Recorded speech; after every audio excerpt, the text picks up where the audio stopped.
you're known for your hardline stance on immigration. What's your initial reaction to this news on the executive orders on immigration? Great, happy, wonderful. It's about time. We actually have someone now in the office who is saying we're going to enforce the law rather than someone who is saying we're going to ignore it. And so, yeah, I think this is great news. What is it that you're most excited about? Is it the wall? Is it the news on Syrian immigrants, Syrian refugees being blocked from coming to the States? It's actually just the fact that we're beginning a process. There's a lot more to do. A lot of people in Colorado, whether that's legislators or advocates for human rights and civil rights, say that these policies are xenophobic, discriminatory, and really putting a lot of people who've lived in America for a long time in real fear about perhaps being deported. What's your response to those real concerns among Coloradans? I don't know how real they are. How real are they? Does anybody really believe that there's going to be a knock on the door and some jackbooted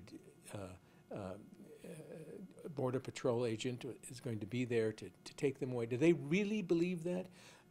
They certainly shouldn't. It's idiotic.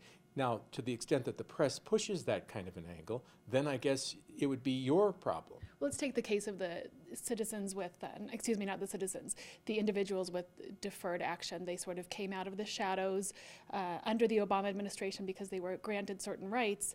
Now they're very much in the system. Their status as not being citizens is known, and I've spoken to them as recently as this morning, and they're terrified.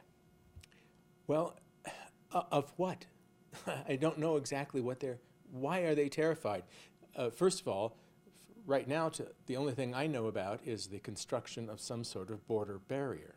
Well, they're already here, so they're not terrified of getting into the country, right? Terrified of no longer having the right to work, terrified of being deported. Well, of course, those things, I don't know if they'll ever come, but that's not what he's proposing today.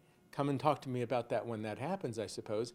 But the fact is that, if you are here illegally in this country, there are probably reasons for you to be somewhat concerned. Petrified? No. Believe me, anything that's going to happen will take a long time to develop, especially in that way. Dealing with people who are here, have been here a long time, their children are here. I've heard all of those things. But the reality is that if you've come into this country, it boils down to this, it really does.